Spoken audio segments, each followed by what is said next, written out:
Welcome, dear listeners, to another chilling installment on Horror Story, your refuge for whispered secrets, haunted legacies, and the unsettling truths that lurk just beyond the edge of daylight. Before we step into the shadows together, take a moment to subscribe and smash that notification bell so you'll never miss an episode of The Macabre. Join our community of thrill seekers and midnight wanderers, because once you hear the hollow chant, you'll want to be here every single time. Fall had crept across the Midwest like a silent predator, its breath cold and damp against the swirling mists that clung to the fields. Hollow Creek wasn't marked on most maps, just a handful of weathered wooden signs pointing. Nearly every family in Hollow Creek traced its roots. When twilight fell, windows glowed with pale yellow luminescence, as if each household hosted a solitary candle struggling against the encroaching gloom. Doors stayed shut and bolted, not merely against prowling wildlife, but against a deeper unease, a collective memory that the farmsteads once sheltered more than just families. Doors bore talismanic carvings, crosses, horseshoes, and cryptic runes passed down by grandmothers who spoke in grave tones of keeping the old ways at bay. In the heart of town lay acres of cornfields, stalks. Beyond the last homestead, nestled in a shallow basin, lay a circle of monolithic stones, each weather-scarred, lichen-covered, and impossibly old. No one alive could say who placed them or why. The circle wasn't large, just enough for a dozen standing stones, but its power was whispered in hushed tones. Elders called it the ritual ring, though the nature of those ancient rites was lost to time. Children dared each other to touch the stones. Adults crossed themselves and hurried by. At the general store, you could see it plainly. The way Mrs. Holloway's smile trembled when she refilled her husband's feed sacks, or how Mr. Carter's eyes darted whenever a stranger mentioned that old place. Conversations stuttered when newcomers asked too many questions. It wasn't paranoia, it was survival. In Hollow Creek, ignorance wasn't bliss. It was the fragile barrier holding back something far older and angrier. Come Sunday, men in worn hats and women in simple dresses gathered beneath the steeple of St. Aidan's, seeking solace and explanation. The priest, Father Murphy, a gaunt man with sorrow-etched features, preached about sin, redemption, and the dangers of dabbling in pagan lore. Yet every sermon carried an undertone of dread, as if even he feared the truth, that faith alone might not be enough to shield his flock. In many homes, photo albums showcased sepia-toned pioneers smiling against vast fields. Tucked between these pages, however, were yellowed scraps of newspaper, accounts of disappearances, livestock mutilations, and one obituary that ended mid-sentence, as though the writer simply stopped, fleeing for his life. Grandparents spoke of knowing better than to mention the stones or repeat the chant. Those who broke the silence were considered unwell. As October's harvest moon swelled, the town prepared for its annual festival, a celebration of bounty and community. Lanterns hung from barn rafters, apple cider simmered on wood stoves, and laughter drifted across the fields. Yet beneath the merriment pulsed an undercurrent of tension. This was the one night the old rite resurfaced, cloaked in borrowed cheer, its true purpose concealed by hay bales and jack-o'-lanterns. The younger generation, natives of smartphones and satellite radio, laughed off the old tales as superstition. Teens dared one another to sneak into the stone circle at midnight, cameras in hand to prove nothing haunted the hollow. Their parents, in contrast, bore silent witness to the consequences. The foolish ones returned shaken, eyes glazed, refusing to speak of what they'd seen or heard. For all its outward calm, Hollow Creek carried the weight of secrets so heavy the earth itself seemed to groan beneath them. Every rustling stalk, every gust of wind through the pines, felt charged, like the quiet before a storm. And yet, the townsfolk pressed on, planting, tending, harvesting, bound by routine, by fear, and by the hope that, if they kept faith with tradition, the past might remain buried. Some claimed, after long nights spent repairing fences, they'd glimpse a figure at the edge of the field. Tall, draped in ragged garments, face hidden beneath a hood, chanting words in an unfamiliar tongue. By the time they blinked, it was gone, leaving only the echo of that hollow plea. Whether it was pilgrim or phantom, guardian or ghoul, none could say, but all agreed the watcher belonged to the old magic. As dusk approached on the night of the festival, the air thickened with anticipation. Dogs whimpered by doorways, and the last train whistle drifted through the valley with a mournful wail. Street lamps flickered to life, casting long shadows that seemed to shift when no breeze stirred. In the distance, church bells tolled, first 5 times, then 7, marking the hour when the boundary between world and otherworld thinned. Farmers huddled in kitchens over steaming mugs of coffee. Mothers whispered prayers over sleeping children. Everyone offered quiet apologies for thoughts they dared not voice. No one wanted to admit that something primeval pulsed just beyond comprehension, drawn by the rhythms of harvest and sacrifice. They clung to routines, lighting lanterns, hanging wreaths, reciting blessings, but faith felt fragile, like frost on a window pane. Moments before midnight, the crowd gathered in the field's center, each person clutching a torch or lantern. Breath formed clouds in the chill air, and then silence. No crickets chirped, no owls hooted. Even the wind held its breath. A lone figure stepped forward, voice barely above a whisper, launching the first syllable of the hollow chant. That single word crackled across the gathering like electricity, awakening something deep beneath the soil. As the chant built, so too did the sense that time itself wavered, yesterday and centuries past intertwining. Each participant, knowingly or not, crossed a line drawn long ago. With every repetition of that ancient verse, the stones at their feet seemed to hum, and the air thickened with the inevitability of reckoning. The town held its breath, teetering on the edge between blessing and doom. The hush that fell over Hollow Creek after the final toll of St. Aidan's bells was different from any other night. The wind stilled as if the countryside itself were holding its breath. From the dim glow of lanterns, faces edged with expectation and dread emerged, moving in solemn procession toward the stone circle at the field's heart. If in part 1 we glimpsed the quiet desperation of a town tethered to its land by fear and tradition, tonight we would witness that bond tested and reanimated. Families arrived clutching torches and makeshift offerings, bundles of dried corn, candles dipped in tallow, scarves of deep crimson spun from last year's harvest. Some wore their Sunday best. Others came in simple work clothes, patched and faded, as if they'd stalked through last season's crops without ever returning to wash away the soil. Children trailed close to parents, eyes wide, senses sharpened by whispered warnings not to stray too close to the stones. The faint scent of wood smoke mingled with the earthy perfume of crushed stalks underfoot. Old Mr. Carter lingered at the edge, leaning on his cane, his sawed-off boots carving deep impressions in the damp earth.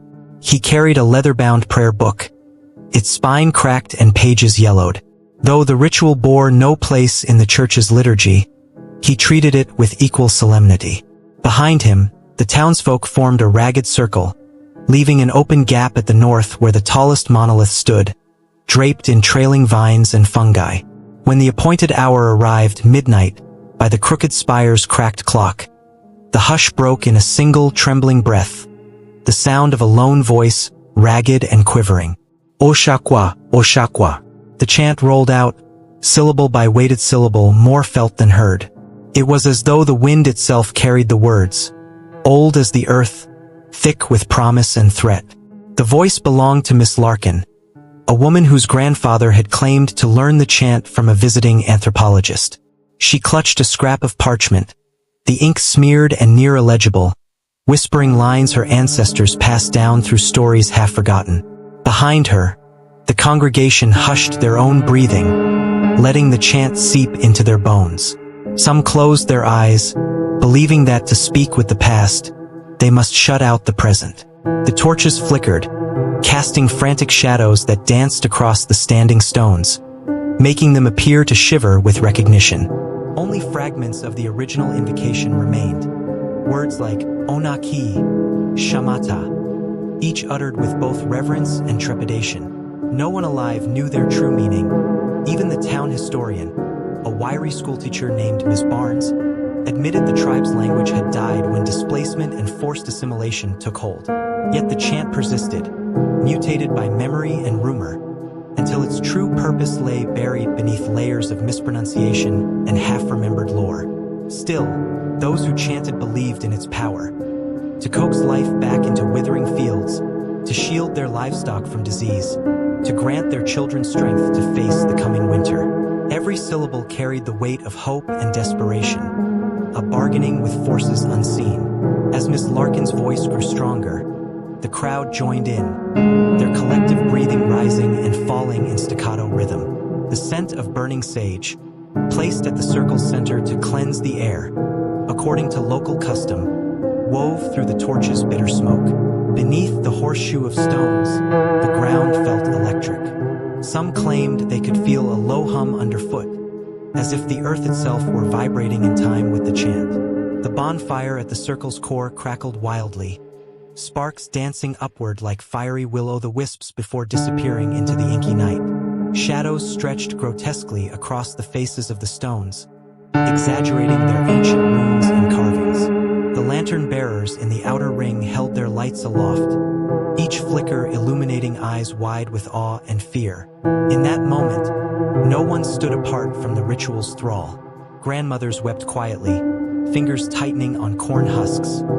Young mothers pressed their babies closer, as though the infant's warmth could shield them from the chill in the air. Mr. Carter, tears gleaming in his rheumy eyes, mumbled prayers both Christian and pagan, desperate for protection. The teens who had scoffed at superstition now trembled on the verge of tears, voices catching as they repeated syllables they did not understand.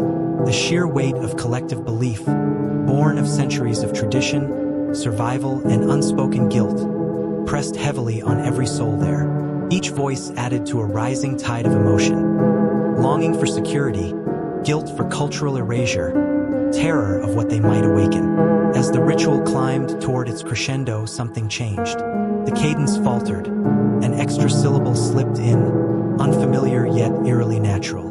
Miss Larkin's ink-blurred parchment fluttered in trembling hands as she tried to correct herself, but the words had taken on a life of their own. The crowd faltered, eyes darting to the stones, as though expecting them to react. A low rumble rolled through the fields, so deep it rattled lanterns in their holders. The bonfire's flames licked higher, crackling with sudden ferocity. In that instant, the assembled villagers sensed a presence moving within the circle, a silent, heavy weight that pressed against their hearts, demanding notice. No thunder cracked in the sky, no lightning split the heavens. Instead, the scream came from the earth, a sound that was neither wholly animal nor human. The ground quivered, a jagged scar forming between two monoliths, as if reality itself had torn open. Some screamed, others fell to their knees, clutching the damp soil as if pleading for mercy. Yet amid the panic, the chant continued, driven now by an unseen force, as though the ritual had been waiting for this precise moment to fulfill its ancient bargain. When the final syllable faded into the tremor of the night, an oppressive stillness followed. The crowd stood paralyzed, breaths caught in throats. The only sound was the bonfire's dying crackle and the faint rustle of corn stalks, swaying without wind.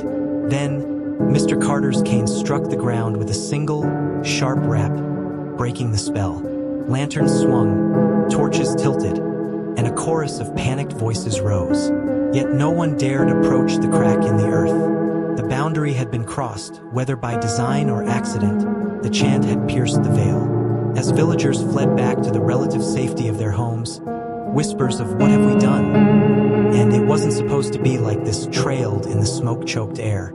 Some insisted the intended ritual was only a blessing for the fields, nothing more. Others remembered old warnings, that true recitation of the hollow chant demanded a sacrifice, a debt bound by blood and memory. In the days that followed, the fields flourished unnaturally green, stalks twisting into grotesque patterns, as though celebrating or mocking their revival. Yet the air remained thick with a sense of wrongness, and no crop, no matter how verdant, could feed the gnawing dread in the townspeople's chests. The ancient harvest ritual had ended, but its consequences were only beginning to unfold. The hollow chant had been spoken in earnest, reawakened in full force, and something had answered.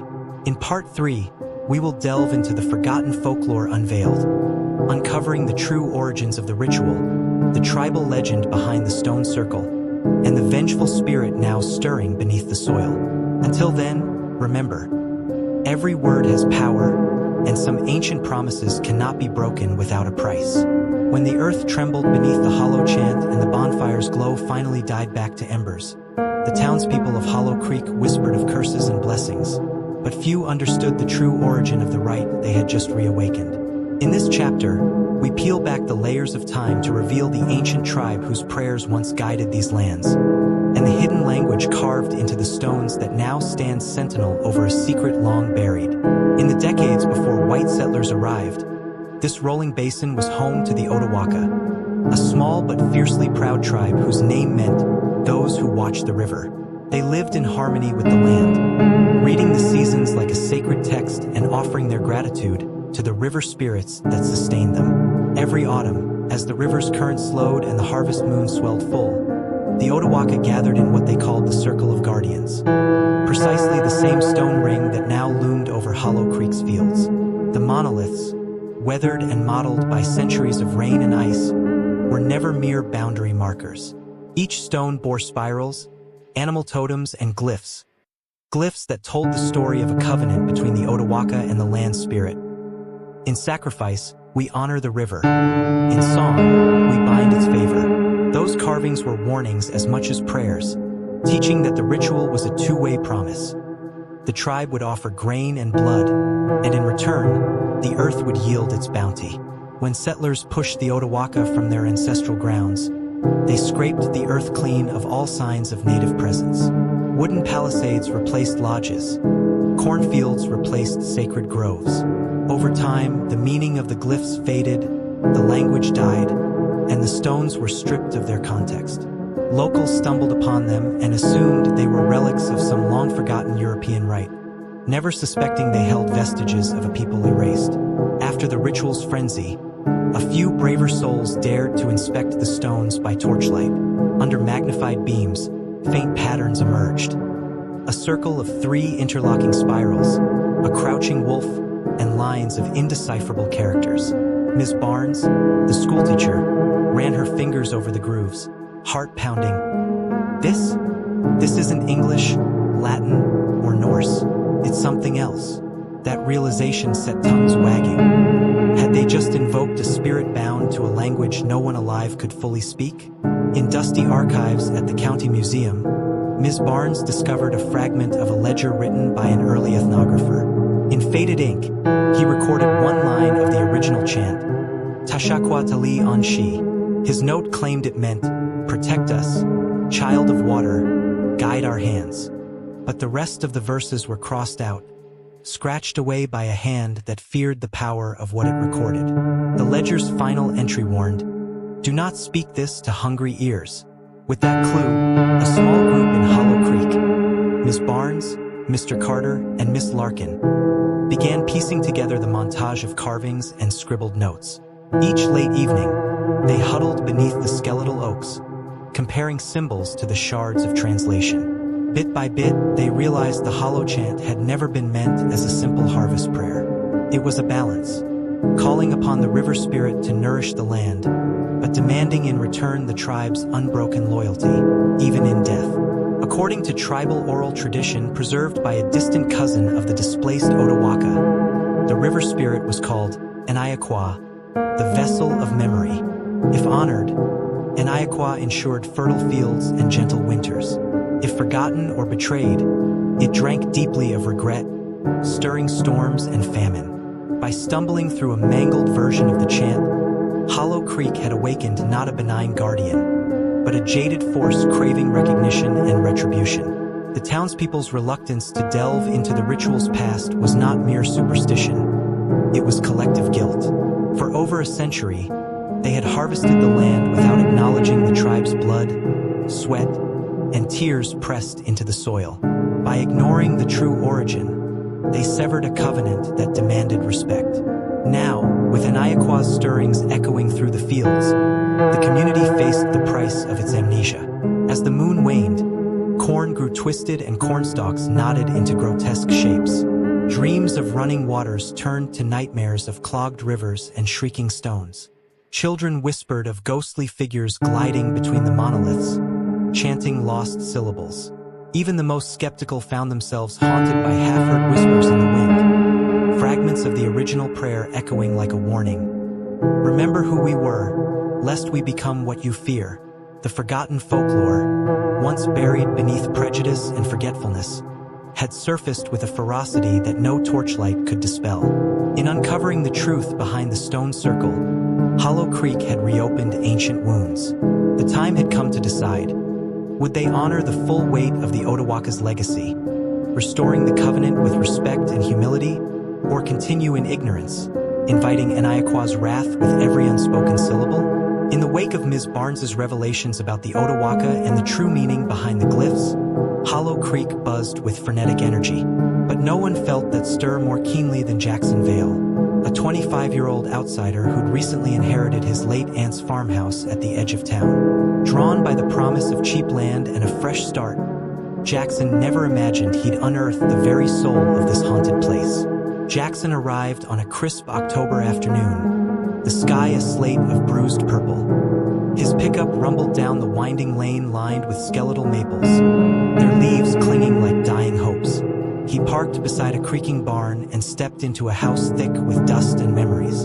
In the kitchen, a single drawer held a bundle of brittle papers, his aunt's notes from a lifetime of collecting local lore. Among recipes for pumpkin fritters and apple preserves lay a folded scrap, a fragment of Ms. Barnes's ledger, transcribed in Jackson's own handwriting. He didn't recall copying it, but there it was, Tashakwa Tali on Shi. That evening, Jackson sat by a flickering kerosene lamp and read through every clue. Accounts of the Circle of Guardians, the river spirit Eniaqua, the binding promise between land and people. His heart pounded as he realized the ritual was more than folklore. It was a pact, abandoned and enraged, compelled by a mixture of guilt and fascination. Jackson ventured into the fields beneath a waning moon. He carried a lantern, his aunt's tattered prayer book, and a sense of dread that knotted his stomach. At the edge of the stone circle, he knelt before the stones whose carvings Miss Barnes had mapped. Spirals of life, crouching wolves, the interlocked Trinity symbol. Beneath them, the earth pulsed as if remembering each vow unkept. Under lantern light, Jackson pressed his fingers into the grooves, tracing the native script. He whispered the phonetics aloud, voice shaking, Tashakwa Tali Anshi. The syllables tasted foreign yet familiar, as if stolen from his own bloodline. He glanced around. The corn stalks stood motionless, their rustling hushed in anticipation. That night, Jackson pored over every scrap of paper. Miss Barnes's ledger, his aunt's notes, the faint memory of Miss Larkin's trembling voice. He patched together the missing phrases, reconstructing the full chant in Eniaqa's tongue. Tashakwa Tali Anshi. Eniaqua, vessel of memory, grant us your grace as winter draws near. Bind our hearts to this land, accept our offering blood and bone, so we may reap your river's tears. As he practiced under the lantern's glow, each line felt heavier, freighted with centuries of anger and sorrow. The final words, blood and bone, sent a shiver down his spine. He paused, heart hammering. Was this truly a harvest prayer, or a demand for sacrifice? On All Hallows' Eve, when shadows lengthened and the veil between worlds thinned, Jackson slipped into the field alone. The townsfolk had dispersed after the official festival, lulled by false comfort that the worst had passed. In the hush, only his footsteps and ragged breathing broke the silence. Standing in the circle's center, he raised his lantern and began the chant.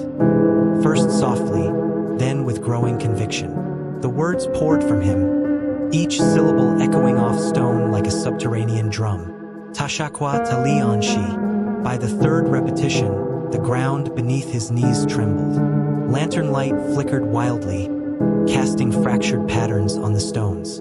Jackson's throat tightened as he forced out the next lines, visions of silver rivers and blood-stained earth flashing in his mind. His aunt's faded script seemed to burn in his hands. Accept our offering, blood and bone, so we may reap your river's tears. when he uttered an Iaqua. A breeze rose from nowhere, sweeping across the field in a whine of regret. Jackson froze as the lantern's flame leapt into the air, then guttered out altogether. Darkness swallowed him, but he could see, through the closing black, threads of pale light weaving between the stones. A low hum filled his ears, like distant chanting in an empty cave. Goosebumps crawled up his arms as he realized the hum was his own heartbeat made manifest. Then came the whisper, soft, insistent, urging him forward in a language older than time. Tasha. Jackson stumbled back, tripping over a stone. His lantern skidded away, igniting a spark that blossomed into a brief flare of light. In that harsh glare, he saw it. A shape hovering at the circle's edge, shimmering like steam. A figure tall and slender, draped in garments woven from moonlight and shadows. Its face was obscured, but its eyes glinted with fury and sorrow. Jackson's heart seized, breath caught in his throat. He tried to speak, but only a strangled gasp escaped. The spirit raised a hand, poised, delicate, carrying the weight of forgotten centuries. In that motion, Jackson sensed the depth of its grievance. A longing for acknowledgement, for restitution, for the memory of a people cast aside. Tears blurred his vision as he stumbled to his feet. Regret washed over him, shame for his town's blindness, for rekindling a pact with no understanding of its demands. The air grew electric, crackling around the spirit's form. Leaves rustled with voices, as though the tribe's ancestors called out. Trapped between soil and sky, the spirit spoke, not in words, but in a chorus of emotions. Betrayal, anger, sorrow. Jackson felt each pang in his chest, as though the pain belonged to him. The circle seemed to constrict, drawing him closer to the wetted edges of memory and vengeance. With a surge of courage born from guilt, Jackson whispered an apology, halting, tear-choked, in both English and the fractured phrases of an Iaqa's tongue. He promised remembrance, respect, and reparation. The figure wavered, light dimming as if considering his plea. Then, with a sound like autumn's last breath, it dissolved into motes of luminescent dust, drifting skyward before vanishing into the murk. Dawn found Jackson sprawled among the stones, lantern shattered, voice hoarse. He stumbled home, fingers stained with soil and ink. Word of his midnight vigil spread through Hollow Creek like wildfire. Some listened with wonder. Others eyed him with fresh fear. Had he truly summoned an Iaqua, or merely undone the thin barrier between myth and nightmare? Fields that once thrummed with promise now lay silent, stalks bowed as though in mourning. At Ms. Barnes's insistence, Jackson began sharing his account, urging the community to confront its buried debt to the Otawaka. Yet old habits die hard. Some denied his story outright, while a few nodded grimly, finally willing to acknowledge the cost of erasure. Jackson's journey from curiosity to confrontation taught him that some secrets refuse to stay buried. By speaking the true chant, he forced Hollow Creek to face a history it had long denied. The land itself bore witness to the awakening. Harsh winds that bent the cornstalks, restless nights filled with distant lamentations, and the ever-present sense that an Iaqua watched from beyond the veil. The dawn after Jackson Vale's midnight vigil arrived like a pale apology. Gray light seeping through overcast skies, casting Hollow Creek in muted tones that felt almost mournful. But the fragile calm was a lie. The moment an Iaqua stirred beneath the circle of guardians, the very fabric of the town's reality had begun to fray, unleashing horrors no one could have anticipated. It started at dusk, when the day's last orange glow faltered and the cornfields grew opaque. Mrs. Holloway, returning from the general store, paused at the field's edge to retrieve her shed umbrella. She froze as the wind died, and the rustling stalks fell silent, only for soft, urgent whispers to emerge, drifting on a current so faint she almost doubted her ears. Tasha Kwa. Her heart thundered. She pressed her palm to her mouth to stifle a scream, backpedaling until the field's hush swallowed her footsteps. But the words followed her, curling around her mind. Ancient syllables that sounded like both plea and threat.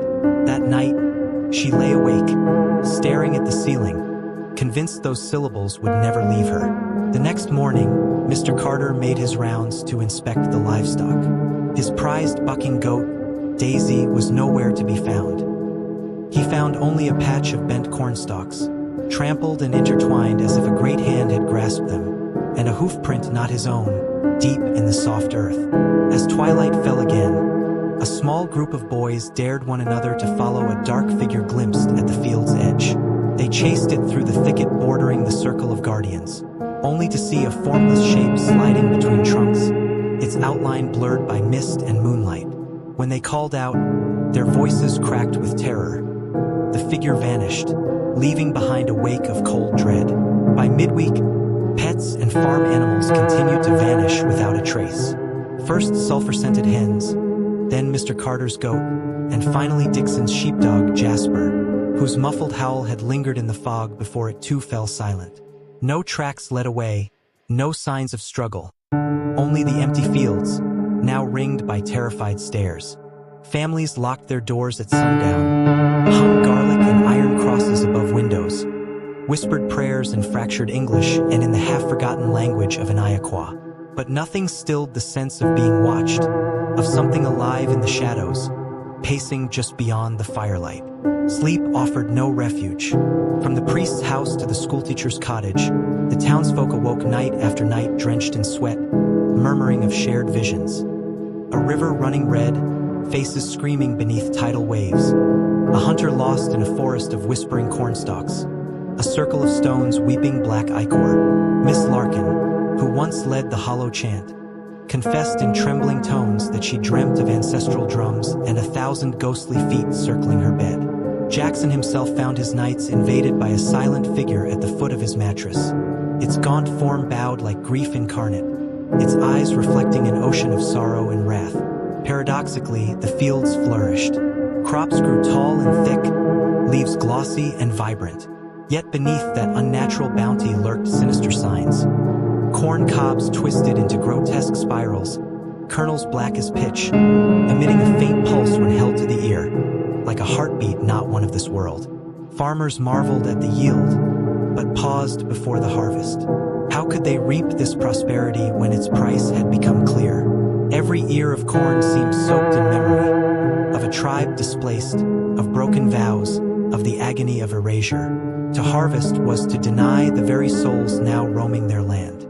As the supernatural chaos escalated, a palpable fear settled over Hollow Creek. At the general store, customers gasped when they heard Mr. Carter's goat had returned at dawn, dried blood staining its flanks and vacant eyes staring ahead, as if it carried the whispers of the spirit within. Mrs. Holloway's children refused to eat, claiming the shadows in their soup bowls had mouths. In hushed huddles, the townspeople began to admit what they had long denied. Their prosperity was built on the bones of the Otawaka. They had uprooted a people, stolen their land, and then desecrated their sacred sites. Now, Aniaqua demanded justice or vengeance. On a blustery Friday night, Jackson convened a meeting at St. Aidan's Chapel. Candle flames quivered as he recounted his midnight encounter, his voice cracking under the weight of guilt. Ms. Barnes laid out the fragmented translations, urging the town to at last honor the full ritual, properly, with offerings and acknowledgments to the river spirit. Father Murphy, his hands clasped over the pulpit, admitted his own doubts. Faith alone might not suffice against a spirit wronged in life and in death. Together, they decided to attempt a restitution rite, one that would blend Christian prayers with Otawaka invocations, seeking to mend the torn covenant. On the eve of the restitution, every household contributed. Pumpkins hollowed and carved with native symbols, bowls of river stones, jars of river water mixed with tears shed in remorse. They formed a procession toward the stones, torches held high, voices woven with both hymns and ancient syllables. Tashakwa Tali Anshi, Aniaqua, we remember thee. As they advanced, the wind rose, carrying a chorus of whispers. The earth beneath their feet throbbed like a wounded beast. Some faltered, overcome by the depth of sorrow that welled from the soil. Yet they pressed on, knowing that to falter would mean surrender to the spirit's fury. At the circle's center, Mr. Carter knelt, pouring river water over the stones. Jackson laid the carvings of corn and blood, symbols of unity, not sacrifice. For a heartbeat, the night held its breath.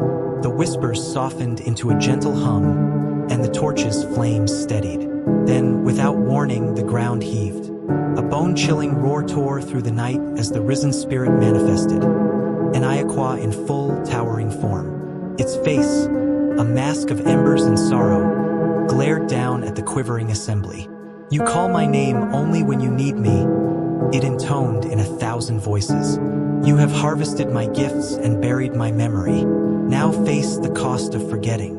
Bright lightning split the sky, and the circle was bathed in a silver glare. Some screamed, others prayed. Jackson, voice small against that thunder, spoke an oath. "We will never forget. We will teach our children your words. We will honor your covenant until our last breath." An Iaqua's form wavered, sorrow radiating in ripples like the surface of a disturbed pond. Then, with a final, echoing sigh, the spirit withdrew into the earth, leaving behind a silence so profound it rang in every ear. In the weeks that followed, the nightmares ceased. Lost livestock returned, pale but alive. The fields settled into a more natural rhythm, corn ears full but unblemished by grotesque spirals. The townspeople, forever changed, erected a small shrine beside the stone circle, inscribing both Latin crosses and Ottawaka glyphs. They vowed to hold annual remembrance rites, teaching both chants and hymns to every child born thereafter. Yet on windless nights, those who dare venture near the circle of guardians still hear the faintest whisper, an echo of a spirit that will never be forgotten, a reminder that promises bound in blood and memory transcend even the chill of death. In the wake of Jackson Vale's midnight invocation and the spirit and Iaqua's first stirrings, Hollow Creek never truly slept again. What began as subtle unease now surged into full-blown horror, as the boundary between the living and the vengeful guardian thinned to a razor's edge. The town's simple rhythms, dawn chores, midday meals, evening prayers, were shattered by phenomena that clawed at the mind and chilled the soul. Just after dusk, the cornfields that once rustled gently under evening breezes fell eerily silent. Then came the voices, soft, urgent, as if carried on a breathless wind. "Tasha Kwa." Those 3 syllables rolled between the stalks, neither wholly human nor inhuman, speaking a plea for remembrance. Mrs. Holloway heard them first as she gathered her laundry in the parlor. She pressed her ear to the window pane, trembling as the chant wove through the twilight. It felt like a reprimand and an invitation all at once, a demand that she remember the debt owed. By nightfall, dozens of villagers reported hearing the same whispers. Some claimed the voices guided them to the edge of the circle of guardians, only to vanish when they stepped closer. Others awoke with the words echoing in their dreams, carved into their memory as if spoken directly into their blood. Along the narrow paths that wound between the corn and the woods, shadows moved with unnatural purpose. Teenagers dared one another to glimpse these shapes, tall, gaunt silhouettes that flitted at the periphery of lantern light. When chased, they dissolved into patches of darkness, leaving behind only the rustle of disturbed leaves. Old Mr. Carter, lantern in hand, swore he saw a figure with eyes like smoldering coals gliding through the underbrush. He described it as a soul condemned to wander, its tattered form trailing whispers of soil and regret. Those who ventured too near the thicket found themselves disoriented, losing track of time and direction until panic propelled them back to open ground. If whispers and shadows were merely unsettling, the disappearances that followed proved deadly serious. In the week after Jackson's ritual, animals began to vanish. Daisy the goat, found at dawn with her throat torn open, dried blood staining the cornstalks in a wide arc. Jasper the sheepdog, returned 3 nights later, gaunt and wild-eyed, refusing to eat or approach any human. Mrs. Holloway's hens disappeared one by one in the hours before midnight, leaving only feathers scattered in neat rings around empty nests. Each incident drove deeper dread into the hearts of farmhouse families. Farmers barred barns with iron chains and staked crosses above stalls, hoping to deter what they could not name. But no charm, no prayer seemed thick enough to hold back the thing that prowled daylight offered no true refuge, the villagers sought rest in sleep and found something far worse. Night after night, dreams invaded by a singular vision, a river choked with ink-black water, its currents carrying drifting bones. On its banks stood ghostly figures, chanting in the language of the Otawaka. Faces emerged from the depths, ancient ancestors betrayed by broken promises. They reached toward the dreamer with hollow eyes, mouths open in silent accusation. These nightmares were not isolated. From the schoolteacher's parlor to the chapel's vestry, families awoke gasping, haunted by the same river, the same accusing gaze. In the morning, eyes were bloodshot, hands shook, and faith, both old and new, felt as fragile as the first frost. Yet, paradoxically, the fields prospered. Corn stalks towered higher than ever, leaves unusually thick and glossy. But closer inspection revealed grotesque twists. Black kernels. Ears of corn bore patches of coal dark kernels, smooth and cold, pulsing faintly like a heartbeat. Knotted stalks. Rows of corn knotted into spirals and braids, forming natural barriers that trapped unwary travelers. Unnatural growth. Vines snaked across the soil, weaving through furrows as if reclaiming the land for an older right. Farmers harvested a fraction of these crops with trembling hands, unsure whether to celebrate abundance or mourn the corruption lurking within each stalk. The question burned on every tongue: at what cost does Aniakwa's gift come? Amid the unrest, Hollow Creek's tight-knit community began to fray. Neighbors eyed one another with suspicion. Was someone deliberately mocking the ritual? Had a family withheld their tribute, inviting the spirit's wrath? Did new settlers disturb sacred ground to their profit? Accusations flew as quickly as prayers for deliverance. Reverend Murphy's Sunday sermons turned pleading. He warned that only genuine contrition could avert catastrophe. Ms. Barnes organized nightly gatherings to share knowledge of the original covenant. Jackson, racked with guilt, led efforts to blend tribal rites and Christian liturgy, though many refused to cross that line. One silvered midnight, a group of villagers assembled at the stones with offerings. Woven corn husks, bowls of river water, and hand-inscribed apologies. They began a muted chant. Aniakwa, we remember, we honor. But before they could finish, a wind like a freight train tore through the field. Torches were snuffed, and the air filled with a chorus of anguished wails. From the blackness emerged Aniakwa's form, towering, radiating sorrow and fury. It spoke in a voice that shook the very earth. You have sown my fields with death, silenced my voice beneath your plow, and now you beg for mercy. Remember this night. The debt cannot be paid with words alone. The spirit's lament rumbled like distant thunder before it vanished, leaving the circle chilled and empty. By dawn, Hollow Creek lay in stunned silence. The night's visitation left, broken chains. Every lock on every barn door snapped as if cut by unseen blades. Hollow wells. Water in the community well turned brackish, tasting of iron and regret. Shattered faith. Candle wax pooled in ruined crosses. Hymnals lay untouched in pews. Families packed what belongings they could carry, heading for distant relatives or empty highways. Those who stayed did so out of stubborn pride, or a feeling that none were safe without facing the spirit they had wronged. Hollow Creek's future hung in the balance. The supernatural unrest had stripped away complacency and illusion, laying bare the town's fractured soul. With crops both blessed and cursed, animals vanished or returned maimed, and nightmares merging into waking life, one truth remained. The price of forgetting the past is far greater than the cost of remembering it.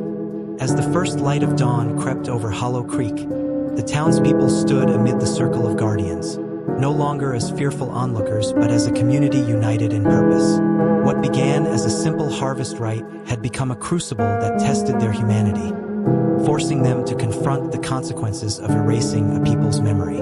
In this final chapter, we inspect the story's core themes and deliver its closing message: that forgetting our roots invites ruin, but remembering with respect can restore justice and healing. For generations, Hollow Creek settlers tilled the soil without acknowledging the Otawaka who planted the first seeds here. They plowed over sacred groves and carved out homesteads atop burial mounds, believing the land belonged only to those who held the deed. In dismissing the tribe's culture as old superstition, they severed the living bond that once nurtured both land and community. It was this very amnesia, this refusal to honor the past, that awakened Aniakwa's wrath and unleashed the horrors of whispering stalks, vanished livestock, and shared nightmares. When Jackson Vale recited the full chant and roused the spirit, the fault lay not with him alone but with every resident who had benefited from the land's bounty while ignoring its history. The disappearances of Daisy the goat and Jasper the sheepdog, the twisted black kernels, and the anguished wails in the night were all symptoms of collective guilt made manifest. In every frightened glance, every locked barn door, the community felt the gravity of their ancestors' deeds.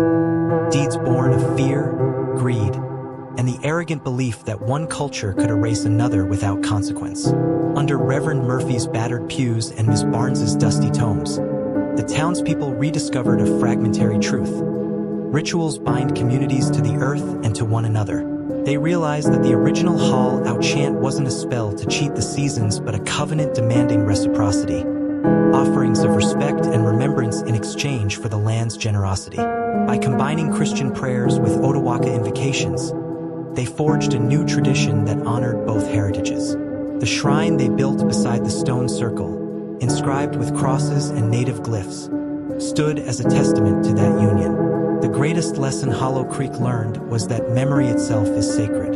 Forgetting is an act of violence, burying truths until they fester into resentment. But remembrance, spoken in hymn and chant, recorded in schoolbooks and folklore, cultivates empathy and accountability.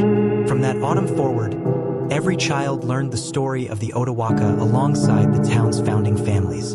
Annual ceremonies at the Circle of Guardians became occasions for teaching, not just for ritual. Teaching that respect for the past plants seeds of unity for the future. True justice in Hollow Creek meant more than avoiding supernatural wrath. It demanded tangible acts of restitution. The townspeople donated a portion of their harvest to neighboring reservations and funded efforts to preserve native languages. They invited tribal elders to speak at community gatherings, and they campaigned to protect other sacred sites from development. In doing so, they acknowledged that respect cannot be paid with words alone. It must be lived through deeds that honor those who came before. On the first anniversary of Jackson's midnight vigil, the Circle of Guardians stood bathed in moonlight once more. But this time, the gathering was peaceful. Torches steady, voices harmonious, and hearts unburdened by fear. When the assembled crowd sang the renewed Hollow chant, its lines now true to Otawaka tongues and enriched by hymnal refrains, the stones themselves seemed to glow with approval. And in that glow, the air carried no more whispers of accusation, only the soft echo of gratitude, reminding Hollow Creek that every promise etched into memory endures beyond the span of lifetimes. As the final notes drifted into stillness, the villagers returned home, bound not by fear of wrath, but by the shared resolve to keep the past alive in every heartbeat, every harvest, and every whispered prayer.